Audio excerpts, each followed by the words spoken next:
أعوذ بالله من الشيطان الرجيم بسم الله الرحمن الرحيم الحمد لله رب العالمين اللهم صل على سيدنا محمد وعلى آل سيدنا محمد وبارك وسلم الحمد لله الحمد لله. எத்தனையோ கேள்விகள் நமக்குள்ளாகம்மா.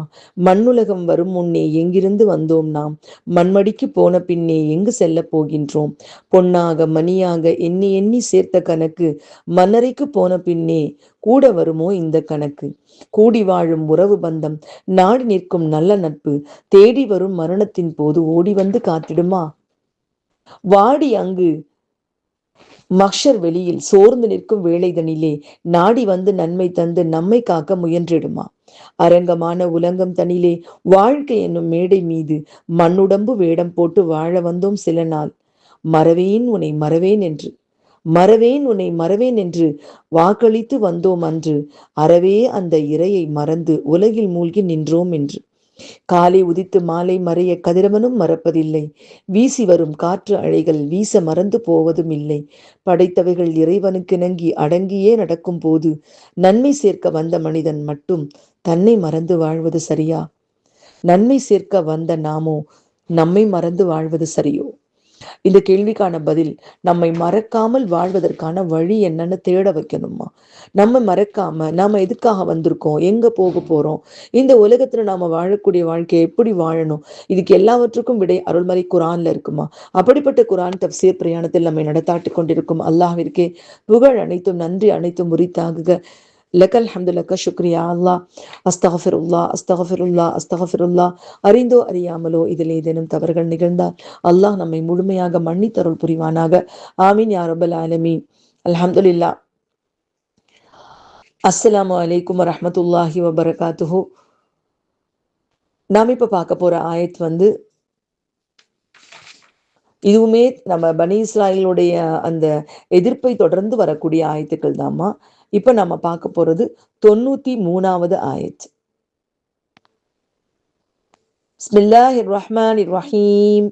وَإِذْ أَخَذْنَا مِيثَاقَكُمْ وَرَفَعْنَا فَوْقَكُمُ الطُّورَ خُذُوا مَا آتَيْنَاكُمْ بِقُوَّةٍ وَاسْمَعُوا قَالُوا سَمِعْنَا وَعَصَيْنَا وَأُشْرِبُوا فِي قُلُوبِهِمُ الْعِجْلَ بِكُفْرِهِمْ قُلْ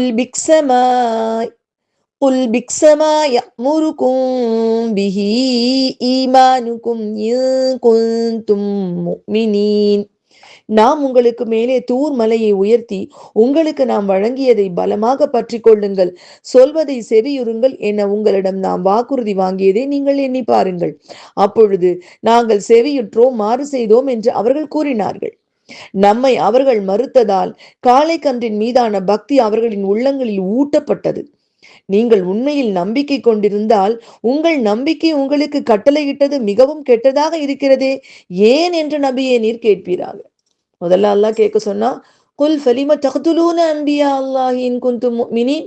நீங்க ஈமான் கொண்டவங்களா இருந்தா நீங்க நபிமார்களை கொலை பண்ணீங்க. மறுபடியும் அல்லாஹ் கேட்க சொல்றான், குல் பிக்ஸமா யஅமுருக்கும் பிஹி ஈமானுக்கும் இன் குன்தும் முஃமினீன்.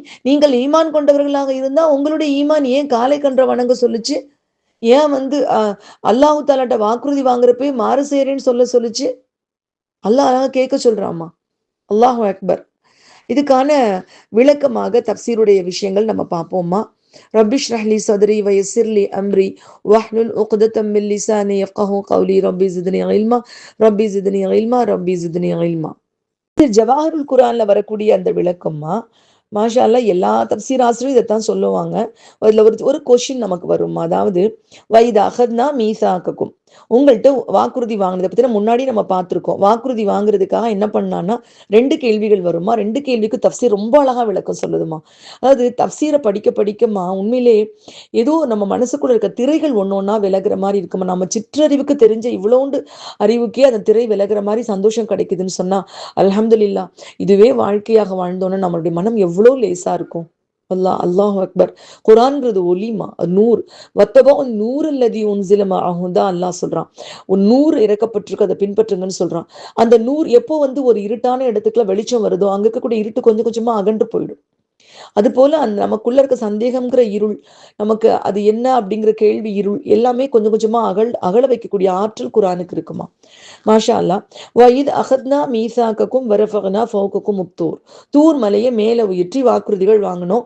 இதெல்லாம் என்னங்கிறத நம்ம நிறைய பார்த்துட்டோமா. ஒரு கொஸ்டின் வரும், மார்க்கத்துல லா இக்ராஹ ஃபித்தீன் தானே, மார்க்கத்துல கட்டாயங்கிறது இல்லையே, அது என்ன வலுக்கட்டாயமா ஒரு சமுதாயத்தை பிடிச்சு அவங்க மேல மலையை தூக்கி இதெல்லாம் நீங்க பின்பற்றணும்னு சொல்றது ஒரு லாஜிக் இல்லாத விஷயமா இருக்கே. இப்படி நமக்கு மார்க்கம் சொல்லலையே. யாரையும் கட்டாயப்படுத்தி நீங்க எல்லாரும் முஸ்லீமாக நம்மள அடிக்க அப்படிலாம் நமக்கு சொல்லலையேம்மா.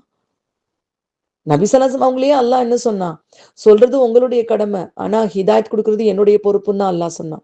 நான் நாடாம உங்களால ஹிதாயத் கொடுக்க முடியாதுன்னு தெளிவுபடுத்திட்டான் அல்லாஹு தாலா. அப்படி இருக்கப்ப இது என்னம்மா மேல தூக்கி பிடிச்சி என்ன வாங்குறது. இஸ்ஸார் அஹமது ஹசரத் அதுக்கு ரொம்ப அழகா விளக்கம் சொல்றாங்கம்மா. அதாவது ஈமான் ஒருத்தர்கிட்ட இல்லாம இருக்கு அப்படின்னு சொல்றப்போ, லாய்க்ராக ஃபித்தீன், மார்க்கத்துல கட்டாயம் இல்ல, உண்மைதான். தீனை தேர்ந்தெடுத்ததுக்கு நீங்க இஸ்லாத்தை தேர்ந்தெடுத்துக்கணும் ஒருத்தர் கத்தி முனையில வச்சுட்டு அவங்களுக்கு உரிய வாழ்வாதாரத்தை எல்லாம் சுருக்கி வச்சுக்கிட்டு நீங்க இஸ்லாத்தை ஏத்துக்கோங்கன்னு சொல்லி வலுக்கட்டாயமா ஒரு மக்களை வர வைக்க முடியாது.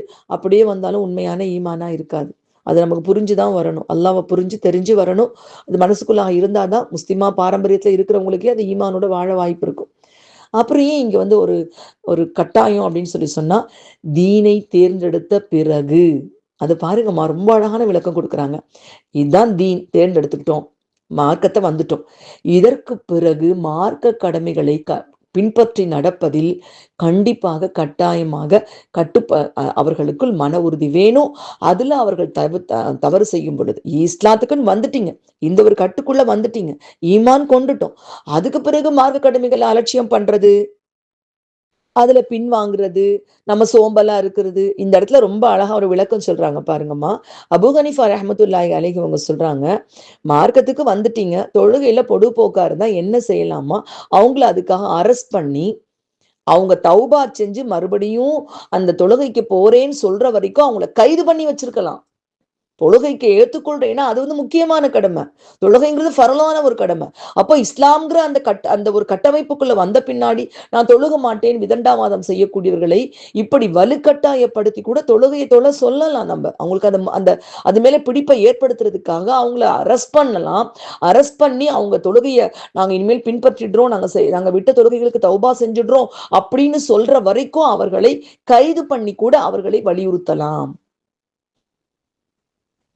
இது லேசான தண்டனைமா. இன்னும் சொல்லுது, உயிர் எடுக்கக்கூடிய அளவுக்கு அவர்களை வலியுறுத்தி கூட அந்த மார்க்க கடமைகளை பேண வைக்கிறதுக்கான முயற்சி செய்யலாம். அப்போ கட்டாயப்படுத்துறதுங்கிறது, இஸ்லாமத்துல வராத ஒருத்தரை கட்டாயப்படுத்தி இஸ்லாத்துக்கு வர வைக்கிறது தேவையில்லை. அவங்களுக்கா புரிஞ்சு வரணும், தாவா மட்டும் கொடுத்தா போதும். ஆனா இஸ்லாத்துக்கு வந்த பிறகு நம்முடைய மார்க்க கடமைகள்ல யார் பொடுப்போக்கா இருக்காங்களோ அவர்களிடம் அந்த கட்டாயத்தை காட்டலாம். இந்த கட்டாயம் தான் யூதர்கள் மீது காட்டப்பட்டிருக்கு. எல்லாம் ஏத்துக்கிட்டோம், வந்துட்டாங்க, நபித்துவம் வந்துகிட்டே இருக்கு தொடர்படியா. ஒரு நபியை கொலை பண்ணா கூட அடுத்த ஒரு நபி அல்லாஹுத்தாலா அனுப்பிட்டு இருக்கான் அவங்களுக்கு நேர்வழி காட்டுறதுக்காக. அரசாங்கத்தையும் அவங்கள்ட்ட இவ்வளவு வசதிகளையும் அல்லாஹுத்தாலா எல்லா விதமான நேர்வழி காட்டக்கூடிய பொறுப்பையும் தலைமைத்தனத்தையும் அரச பதவி எல்லாத்தையும் கொடுத்த பின்னாடி அவர்கள் அந்த மார்க்க கடமைகளை தவறு செய்யும் பொழுது அல்லாஹுத்தாலா அந்த இடத்துலதான் தூர்மலையை உயர்த்திப்படுத்தி அவர்களிடம் வாக்குறுதி வாங்கினா. மாஷா அல்லாஹ். அல்ஹம்துலில்லா. தூர்மலையை உயர்த்திப்படுத்தி வாக்குறுதி வாங்கின பொழுது அவங்க என்ன சொன்னாங்க, ஹுது மா ஆத்தைனாக்கும், உங்கள்கிட்ட என்னென்ன கொடுத்தோமோ நீங்க அதெல்லாம் பற்றி பிடிச்சுக்கோங்க, உங்களுக்கு நாங்கள் கொடுக்கப்பட்டதை நீங்கள் பலமாக பற்றி பிடித்துக் கொள்ளுங்கள் அப்படின்னு சொல்லி கேட்ட பொழுது அவங்க ஃபஸ்ட் பி குவத்தியும் வஸ்மகு, காது கொடுத்து கேளுங்க, காது உறுதியாக பற்றி பிடித்து கொண்டு காது கொடுத்து கேளுங்க அப்படின்னு சொல்லிட்டு அல்லாஹு தாலா அவர்களிடம் வாக்குறுதி வாங்கிய பொழுது அவங்க என்ன சொன்னாங்க, காலு சம்யனா வஅஸைனா, நாங்கள் செவியுற்றோம் மாறு செய்தோம் என்று அவர்கள் கூறினார்கள். இந்த இடத்துல ஒரு கேள்வி வரும், தூர்மலையை உயர்த்தி பிடிச்சிருக்கிறது அல்லாஹ், அவங்க கிட்ட தண்டனையை கொடுத்துருவேன்னு அல்லாஹு தாலா அவங்ககிட்ட வாக்குறுதி வாங்கிட்டு இருக்கான். அந்த நேரத்துல சமயனான்னு சொன்னாங்கன்னா மனசு ஏத்துக்குருமா, ஓகே நாங்க செவியுற்றோம் எங்களை ஒன்றும் பண்ணிடாத அல்லாஹ் அப்படின்னு சொன்னாங்கன்னா ஓகே, இது சம்பவம் ஏற்கனவே சொல்லப்பட்டிருக்கு. அது என்ன அசைனா அத்தோகனான்னு சொன்னா ஓகே, சமயனா அத்தோகனா அல்லாஹ் நாங்க செவியுற்றோம், நாங்க கட்டுப்பட்டோம் ரப்புன்னு சொன்னாங்கன்னா முன்னாடி நம்ம பார்த்தோமா, அது ஓகே, ஏன்னா ஒரு பயத்துல அவங்க ஏத்துக்கிட்டாங்க. ஆனா இதுல அசைனா, அது எப்படி மாறு செய்தோம்னு சொல்லுவாங்க.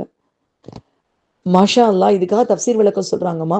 சமியனா என்பதை வெளிப்படையாகவும் நாங்கள் மாறு செய்தோம் என்பதை மறைமுகமாகவும் அவர்கள் சொல்லிக் கொண்டார்கள் மனசுக்குள்ளாக. நாங்க ஏத்துக்கிறோம், கேட்கிறோம், ஆனா நாங்க ஒத்துக்க மாட்டோம், நாங்க மாறு செய்வோம். கேட்டுக்கிட்டோம், ஆனா மாறு செய்வோம். அந்த மனதிற்குள்ளாக அவர்களுக்கு இருந்த அந்த நிராகரிப்பு, அந்த அகந்தை, அந்த மறுக்கக்கூடிய குணத்தை அல்லாஹ் இங்க வெளிப்படுத்துறான். அவர்கள் வெளிப்படையாக சொன்னது சம்யனா, ஆசைனா என்பது அவர்கள் மனதுக்குள் சொன்னது. அதையும் அல்லாஹ் இங்க வெளிப்படுத்தி காமிக்கிறானா. அவங்க இப்படிதான் சொன்னாங்க. ஜவாஹிருல் குர்ஆன்ல ஆசிரியர் சொல்றாங்க, தௌராத்தை செவிமடுத்தோம், ஆனால் அதற்கு மாறு செய்வோம் என்று இஸ்ரவேலர்கள் சொன்னதாக இந்த வசனம் தெரிவிக்கிறது. சொல்லளவுல செவிமடுத்தோம் என்று சொல்லிவிட்டு மனதளவில் அவர்கள் மாறு செய்தார்கள். வேத கட்டளைகளை செவியேற்று அதற்கேற்ப செயல்பட வேண்டும் என்ற எண்ணம் அவர்களிடம் இருக்கவில்லை. வானவர்கள் உயர்த்தி பிடித்திருந்த மலை தங்கள் தலையில் விழுந்து விடுமோ என்று பீதி அடைந்திருந்த அவர்கள் அதிலிருந்து தப்பிப்பதற்காக சம்மதிப்பதை போல நடித்தார்கள். மனசுக்குள்ள ஏன்னா யூதர்களுடைய வாழ்க்கையில பின்னாடி பார்த்துட்டே இருப்போமா, வார்த்தை விளையாட்டு அவங்கள மாதிரி யாரும் விளையாட முடியாதுமா. அந்த வார்த்தையை எப்படி மாத்துறது, இந்த வார்த்தையை எப்படி மாத்துறது, வார்த்தைகள் மூலமாக ஒருத்தர் காயப்படுத்துறது, இதெல்லாம் அவங்கள மாதிரி யாரும் செய்ய முடியாது. அந்த இரட்டை தொனிக்கக்கூடிய வசனங்களை கொண்டு ஒரு ஒருத்தரை எப்படி நம்ம அவமானப்படுத்துறது, இதெல்லாம் அவங்களுடைய புத்தியில ஊறி போனதுமா. அதை நம்ம பார்ப்போம் இன்ஷா அல்லாஹ், பின்னாடி நிறைய பார்ப்போம். இந்த இடத்துல இந்த சமியனா ஸ்வைனா என்று அவங்க சொன்னதுக்கான விளக்கமாக தப்சீர் சொல்லுதுமா. இதுக்கு என்ன தண்டனை, இதுல உஷ்ரிபு, இதுக்கு அழகா சொல்றாங்கம்மா. அவங்களுக்கு அந்த தண்டனையாக அல்லாஹ் என்ன கொடுத்தான்னா, உஷ்ரிபுனா என்னன்னா, ஒரு மூடப்பட்டிருக்க ஒரு பைய திறந்து அந்த பைக்குள்ள ஒண்ணு ஊத்துறது. ஒரு பை மூடி இருக்குமா, அந்த பையை அப்படி ஓபன் பண்ணி அதுக்குள்ள தண்ணியோ எதையோ ஒண்ணு ஊத்துறோம் உள்ள வைங்க, அந்த மாதிரி அவர்கள் மனதை திறந்து அதற்குள்ளாக காளை கன்றுடைய பக்தி புகட்டப்பட்டது. தப்புக்கு தண்டனை. நிறைய பேருக்கு நமக்கு தப்புக்கு தண்டனை தான் பாவம் செய்யறோங்கிற எண்ணமே வர்றது இல்லம்மா. நம்ம தப்புக்கு தண்டனையா தான் பாவம் செய்யறோங்கிற எண்ணம் வர்றதில்ல. கீமியா சாதத்துல ஒரு சம்பவம் வருமா, ஒரு பெரியார் ஒரு சின்ன தவறு பண்ணிட்டாங்க, அல்லாஹ் கிட்ட அழுகுறாங்க, யா அல்லாஹ் நான் தவறு பண்ணிட்டேன், ஆனா நீ தண்டிக்கவே இல்லையே ரப்பு, நீ அப்ப எனக்கு என் மேல உனக்கு அன்பு இல்லையா, என்னை நீ தண்டிக்காம இருக்கிறியா, அப்ப என்னை கண்டுக்கலையா நீ அப்படின்னு அல்லாஹ் கிட்ட கேட்கிறாங்க. தெரியாம ஒரு தவறு நிகழ்ந்துருச்சு. அப்போ அவர்களுக்கு சொல்லப்படுதுமா, அவர்களுக்கு இல்ஹாம்ல அல்லாஹ் ஒதுக்கி வைக்கிறான், அடியாரே நீங்க அல்லாஹ் கிட்ட கையேந்தி துவா செய்யும் பொழுது கண்கள்ல கண்ணீர் எவ்வளவு நாள் ஆகுதுன்னு பாருங்க. உங்களுக்கு கொடுக்கப்பட்ட தண்டனை, இறைவனிடம் கையேந்தும் பொழுது கண்கள் கலங்கி கண்ணீர் வரக்கூடிய ஞானத்தை அல்லாஹ் உங்களிடம் எடுத்திருக்கிறார். உடனே துடிச்சு பாவ மன்னிப்பு தேடுறாங்க.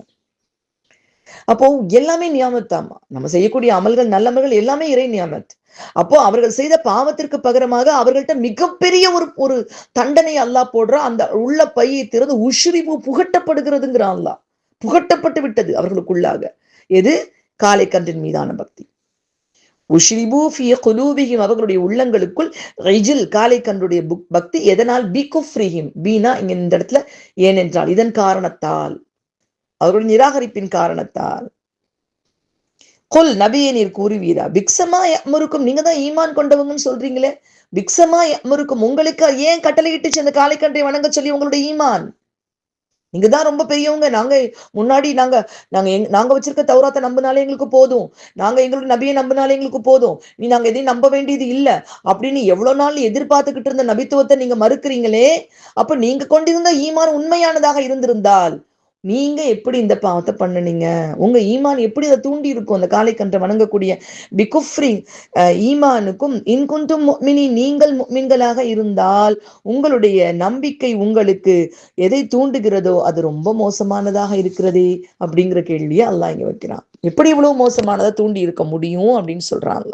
கத்தாதா ரஹ்மத்துல்லாஹி அலைஹி அவர்களும் இதையே சொல்றதாக இப்னு கசீர் ஆசிரியர் பதிவு செய்யறாங்கம்மா. அந்த காளைக்கன்றின் மீதான அன்பு அவர்களுக்கு ஊட்டப்பட்டது, இறுதியில் அது அவர்களுடைய உள்ளங்களில் நிலைத்து விட்டது. நபி ஸல்லல்லாஹு அலைஹி வஸல்லம் சொல்றாங்கம்மா, ஒரு பொருளை நீ நேசிச்சேன்னு சொன்னா அதுல இருக்கிற என்ன குறைகளோ அதெல்லாம் பாக்குறதை விட்டு உன்னை குருடாவும் ஆக்கிடும், செவிடாவும் ஆக்கிடுங்கிறான். ரொம்ப அதிகமா நேசிச்சோன்னு சொன்னா அதுல என்ன குறை இருக்குங்கிறதெல்லாம் பாக்குறதுக்கு கண்ணும் தெரியாது நமக்கு, அதை கேட்கறதுக்கு காதும் கொடுக்க மாட்டோம், குருடாவும் ஆக்கிடும், செவிடாவும் ஆக்கிடும். அலி ரலியல்லாஹு தஆலான்னு அவங்க சொல்றாங்க, மூசா நபி அலைஹிஸ்ஸலாம் அவங்க அந்த கவுமுகள் வந்த உடனே அவங்க திரும்பிட்டாங்க. என்ன நடந்திருக்குமா, திரும்பின உடனே காளைக்கன்றை வணங்குறத பார்த்தோன்னா அதுல பேர் என்ன பண்ணுவாங்க, சில பேர் வந்து நாங்க வந்து பண்ணல வைக்கல, நாங்கெல்லாம் பண்ணல, அவங்க தான் பண்ணாங்க. கண்டிப்பா எல்லா மக்களும் செய்யறது தானேம்மா. அப்ப என்ன நடந்துச்சுங்கிற சம்பவத்தை இங்க நமக்கு சொல்லி காமிக்கிறாங்க. அதாவது மூசா நபி அலி இஸ்லாம் அவங்க வந்த உடனே அந்த காளை கன்ற ஆத்தங்கரையில வச்சு அறம், அந்த அறத்தால, அறம்னா என்னன்னா அறுக்கிற கத்தி மாதிரிமா, அதை கொண்டு அறுக்குறாங்க.